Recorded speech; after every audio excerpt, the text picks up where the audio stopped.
ലോകപ്രശസ്തമായ ഗ്വാഡലൂപ്പയിലെ ബസിലിക്കയിൽ സൂക്ഷിച്ചിരിക്കുന്ന പരിശുദ്ധ കന്യകാമറിയത്തിന്റെ പുരാതനമായ ചിത്രത്തിന് നേരെ നടന്ന ബോംബാക്രമണവും ആ പ്രഹരമേറ്റ് മാതാവിന്റെ ചിത്രത്തിന് കവചമായ ക്രൂശിത രൂപത്തിന്റെ ചരിത്രവും നമ്മുടെ വിശ്വാസം വർദ്ധിപ്പിക്കുന്ന ഒന്നാണ്. 20-ാം നൂറ്റാണ്ടിന്റെ ആരംഭത്തിൽ നടന്ന ഈ ആക്രമണത്തിൽ സ്ഫോടനത്തിന്റെ ആഘാതമേറ്റ് വളഞ്ഞുപോയ ക്രൂശിത രൂപം ഇന്ന് Holy Christ of the attack എന്ന പേരിൽ ബസിലിക്കയുടെ പിൻഭാഗത്ത് ഭക്തിപൂർവ്വം സംരക്ഷിക്കപ്പെടുന്നു.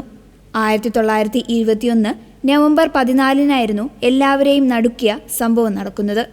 പൂക്കൾ അർപ്പിക്കാനെന്ന വ്യാജേന അൾത്താരയ്ക്ക് സമീപമെത്തിയ അജ്ഞാതനായ വ്യക്തി പരിശുദ്ധ അമ്മയുടെ ചിത്രത്തിന് മുന്നിൽ ഡൈനാമിറ്റ് അടങ്ങിയ പൂച്ചെണ്ട് വയ്ക്കുകയായിരുന്നു.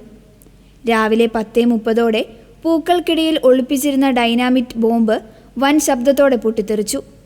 ആക്രമണത്തിൽ അൾത്താരയിലെ മാർബിൾ പടികളും പിച്ചള വിളക്കുകളും തകരുകയും മുൻപിലുണ്ടായിരുന്ന വലിപ്പമേറിയ വെങ്കല ക്രൂശിത രൂപം സ്ഫോടനത്തിന്റെ ശക്തിയിൽ വളഞ്ഞ നിലത്തേക്ക് പതിക്കുകയും ചെയ്തു.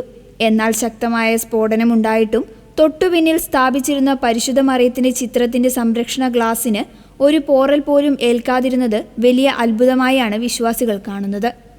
1531 വിശുദ്ധ ജുവാൻ ഡിയോഗയുടെ തുണിയിൽ അത്ഭുതകരമായി തെളിഞ്ഞുവന്ന പരിശുദ്ധ കന്യകാമറിയത്തിന്റെ ചിത്രമായിരുന്നു ഇത്. ആക്രമണം നടക്കുന്ന സമയത്ത് പഴയ ബസിലിക്കയിലായിരുന്നു ചിത്രം വണങ്ങപ്പെട്ടിരുന്നത്.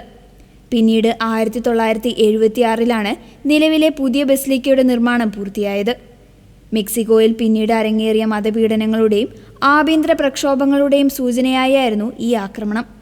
1917-ലെ പുതിയ ഭരണഘടനയും തുടർന്ന് 1926-ൽ പ്രാബല്യത്തിൽ വന്ന കാലോസ് ലോ സഭയുടെ അവകാശങ്ങളെ കവർന്നെടുക്കുകയും പുരോഹിതർ വസ്ത്രധാരണം നടത്തുന്നതിലടക്കം വിലക്കുകൾ ഏർപ്പെടുത്തുകയും ചെയ്തു.